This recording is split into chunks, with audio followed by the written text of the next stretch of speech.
News. नमस्कार, स्वागत है आपका हमारे फक्कड़ न्यूज चैनल में। मैं हूं राजाराम त्यागी और ये जनपद सुल्तानपुर का कोड़ेबार बाजार है। और इस कोड़ेबार बाजार में आज बहुजन समाज पार्टी के उत्तर प्रदेश अध्यक्ष विश्वनाथ पाल जी आ रहे हैं और आइए हम लोग उनसे मिल करके कुछ बातचीत करते हैं।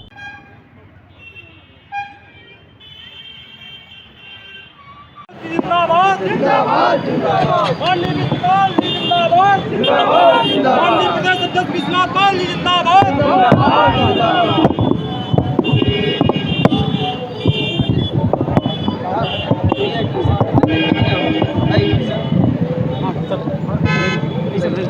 आप हैं बहुजन समाज पार्टी के उत्तर प्रदेश के अध्यक्ष प्रदेश अध्यक्ष विश्वनाथ पाल जी।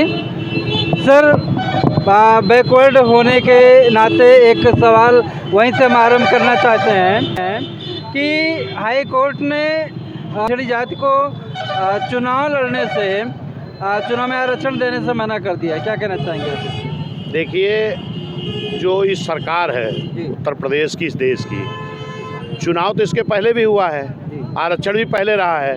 इस बार भी अगर भारतीय जनता पार्टी सही ढंग से आरक्षण लागू करने का काम किया होता तो किसी को कोर्ट जाने की ज़रूरत नहीं थी। अगर आरक्षण नहीं लागू करती है तो बसपा क्या करेगी? नहीं, आरक्षण तो लागू करना पड़ेगा, क्योंकि ये मंडल कमीशन की रिपोर्ट 90 में बहुजन समाज पार्टी के बदौलत मानवर कांशीराम साहब मान्या बहन जी के मेहनत से बदौलत से ही लागू हुआ है। जो आर्टिकल 340 के तहत संविधान में पिछड़ों को आरक्षण की व्यवस्था थी, ये संविधान में व्यवस्था होने के बाद भी 1952 में काका कालेलकर की आयोग बना था और उसकी रिपोर्ट भी 55 में आ गई थी, लेकिन 35 सालों तक पिछड़ों को आरक्षण नहीं दिया गया। और मंडल कमीशन रिपोर्ट 90 में आई है, और वो भी रिपोर्ट जब बीपी सिंह सरकार लागू करने जा रही थी, यही भारतीय जनता पार्टी के लोगों ने उस सरकार से समर्थन वापस इसलिए ले लिया था कि पिछड़ों का मंडल कमीशन लागू क्यों हो रहा है। तो इनकी तो पुरानी मानसिकता है। आज भी इन्होंने यही अपनी मानसिकता का प्रदर्शन किया है कि अगर पिछड़ों का आरक्षण सही सलामत सही ढंग से लागू कर दिए होते तो किसी को कोर्ट जाने की ज़रूरत नहीं पड़ती।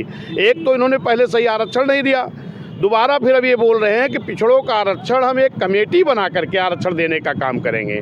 तो ये पिछड़ों की सहानुभूति लेना चाहते हैं, लेकिन पिछड़ा अब समझदार हो गया है, वो जान गया है कि अगर आप सही ढंग से मेरा आरक्षण लागू किए होते तो किसी को कोर्ट जाने की ज़रूरत नहीं पड़ती और ना तो आप कमेटी बनाने की ज़रूरत पड़ती। हाँ, आने वाले समय 2024 में लोकसभा का चुनाव है जी। तो इस लोकसभा के चुनाव में बहुजन समाज पार्टी क्या किसी के साथ गठबंधन करेगी या अकेले चुनाव? देखिए, गठबंधन के लिए अभी जब मान्या बहन जी का जन्मदिन था तो मान्या बहन जी ने स्पष्ट रूप से बोल दिया किसी से गठबंधन नहीं होगा।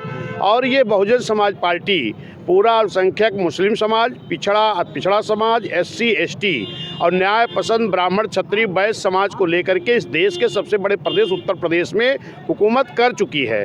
ये कोई नई बात नहीं है और इस देश का बड़ा प्रदेश उत्तर प्रदेश है। निश्चित है कि इस उत्तर प्रदेश में आने वाले 24 में भी बहुजन समाज पार्टी का एक बड़ा प्रदर्शन होगा। और निश्चित है कि आज जिस तरीके से जब से मान्या बहन जी ने एक कार्यकर्ता को उत्तर प्रदेश का अध्यक्ष बनाया है, इसके लिए मैं मान्या बहन जी का बहुत बहुत आभार प्रकट करता हूं, धन्यवाद देता हूं। तब से मैं लगातार निकला हूं और हर मंडल में मेरा कार्यक्रम पूरा हो गया। अभी जिले वाइज मेरा कार्यक्रम जो सेक्टर की बैठकें हो रही है उसमें मैं जाने का काम कर रहा हूँ। कल मैं फैजाबाद अयोध्या में था, आज मैं सुल्तानपुर में आया हूँ। जी, ब्राह्मण समाज की बात कर रहे हैं आप, तो उड़ी पुड़ी खबरें अभी आ रही हैं कि बहन जी ब्राह्मण समाज को दरकिनार कर रही है बसपा से। बहुजन समाज पार्टी किसी को दरकिनार कर ही नहीं सकती है। इसके पहले जितने दल थे इन लोगों ने जरूर कुछ लोगों को दरकिनार किया था। 1952 में वोट पड़ना शुरू हुआ है और 1984 में बहुजन समाज पार्टी का गठन हुआ है। लगभग 32 सालों तक ये 52% पिछड़ा वर्ग था, इसकी राजनीतिक भागीदारी मात्र 1.5 से 2% थी। बहुजन समाज पार्टी जब आई, मानवर कांशीराम साहब मान्या बहन जी ने कहा कि जिसकी जितनी संख्या भारी उसकी उतनी भागीदारी।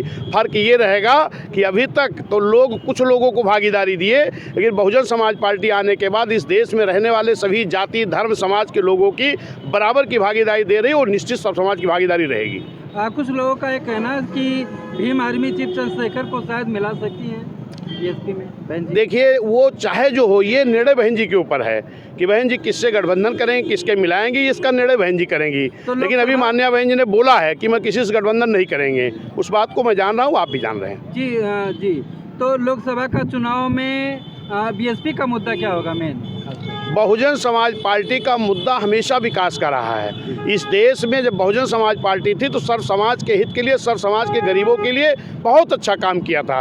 इसीलिए 4 महीना सरकार बनी, गिरा दी गई, 6 महीना गिरा दी गई, 16 महीना गिरा दी गई।